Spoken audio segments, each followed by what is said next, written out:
What's good with it, YouTube? It's Coffee on the vid, back with an update, man. And WACK100, you see here, posting this up, confirming this is what happened. And if you go search on WorldstarHipHop, there was this documentary that was out about all that CS2 back-ish, sealed files and all that out there, alleging that WACK100 was a secret informant and had been for many and many years. And since that came out, there was a piece where WACK posted up some stuff, Detective Kading and someone he was working with saying that's not what it is. And then people were saying, well, WACK, why you run to the police to clear your name? And ish was just getting crazy in the blogosphere. But you see, if you go search on YouTube for that WorldStar documentary, it's gone. It's a wrap. It's not in the blogosphere anymore. It's been 86 ex-nate up out of there. And you see what it says, man, that WACK filed for defamation against Worldstar and they just pulled it down. What do y'all think about that, man? Do you believe that that clears WACK's name, that they pulled it down, or do you just think that that shows that they were shook, that they didn't want to go to war in a civil suit against WACK and whoever he had on his legal dream team, his legal beagle, if you will, as WACK always refers to him? Or do you think, that shows that WACK was shook, that certain things was getting put up out there and people were putting the pieces together? That's what's so crazy about this blogosphere era with the paperwork parties and this, that, and the third, and everyone piecing everything together, and then sealed files in certain situations. And it's just crazy, man. It's a crazy time we're living in. But WACK got that thing pulled down. What does that say to you about the situation? And then I'm a little late on this one, man. I think this is some kind of play between WACK and Suge. As these dudes will go at it, they'll be cool, they'll go at it. It's wild, man. We've seen talking about information leaking and stuff like that, secret phone calls that were recorded without people's knowledge leaking out, and all kinds of ish when it comes to WACK and Suge and their long relationship dating back many years. But this clip here where WACK is wiping down the table with Adam 22 and Vlad TV, two cats that many people flock with that have big platforms, but also a lot of people say they're the biggest culture vultures and profit off death and destruction in the streets and things like that, and then WACK sitting down with them, wiping down the table.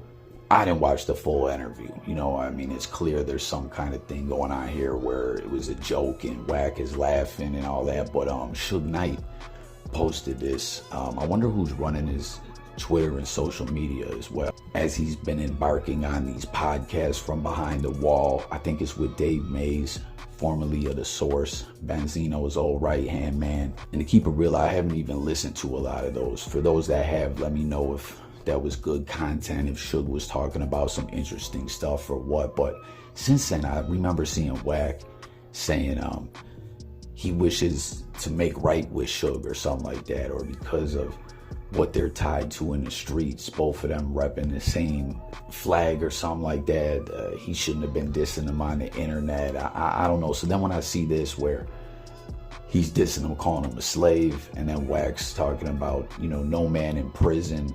It said WACK has been demoted to whatever, and then he says, WACK or Suge, you've been demoted to prisoner, and no man in prison should be speaking on nothing and all that, or what have you. And I don't know, I just see them beefing, and I almost wonder if this is a play between WACK and Suge, like, yo, diss me and I'll diss you back and we'll get your name buzzing and it'll do better for the podcast and stuff you're working on behind the wall. I don't know. I didn't watch the whole No Jumper interview with Vlad, Adam, and WACK, so I didn't really get the whole situation with the conversations that they were having pertaining to all this. But WACK and Suge dissing each other, what's everyone's take on it, and do you think it could be a play?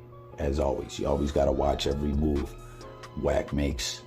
As I always say, a method behind his madness, and he's trying to play chess. Sometimes there are calculated moves, sometimes it's just off some emotion trying to get at someone, but I don't know what's going on with them beefing. Hold up, what's this? We on Slauson and over here. That's what he said. Hoe ass nigga. The joke is in your set. Hoe ass nigga. You from 60s, right?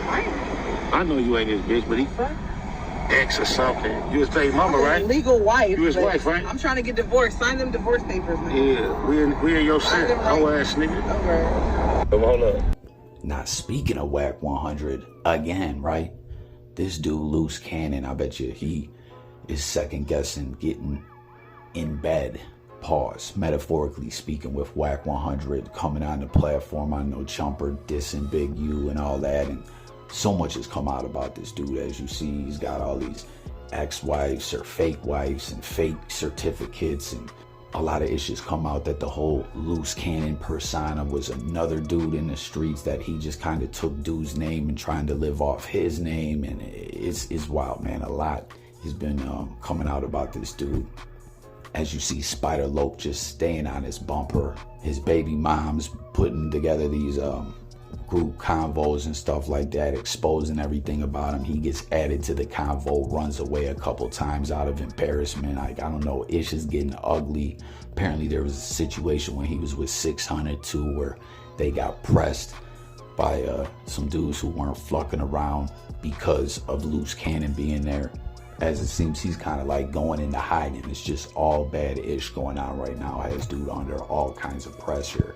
And then check this out too, man. Street TV threw this up, as they had his former wife trying to get a divorce from the dude and get away. I don't know. It's a mess, man. There's so much out regarding this Luce Cannon dude.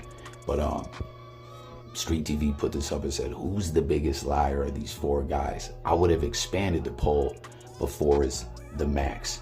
We have Termaine Williams. That's this Luce Cannon dude, you know, who being said again is the fake Luce Cannon, stole that name. Big Cass, Snoopy Badass. They said Melvin, Snoopy Badass, Teely Prince, Live Blue Banks, or Wes Watson. All four of these guys have been accused of by multiple platforms for blatant lying. Who's the worst liar?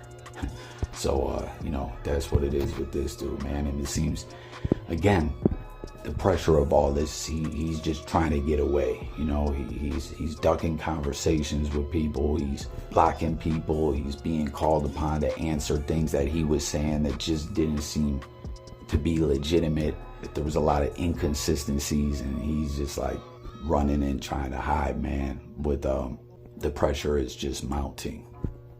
So at this point, it just seems like he probably wishes he didn't get wrapped up in WACK100's whole campaign, you know, with dissing Big U. I don't really know what this Luce Cannon dude's plan really was, you know, because now he's ducking and just hiding, you know. A lot of things have been exposed, and by his reaction, you can just see what it really is. So what was he gaining from going on No Jumper and talking all that fluffery? You know what I mean? Was it just going viral? Like what momentum, what were you going to parlay that momentum into? What was your end game, you know? Because now you're ducking all the smoke, and you don't want to answer for none of this ish, you know?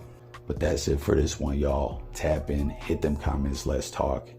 Stay tuned for more, y'all. It's Coffee. I'm gone.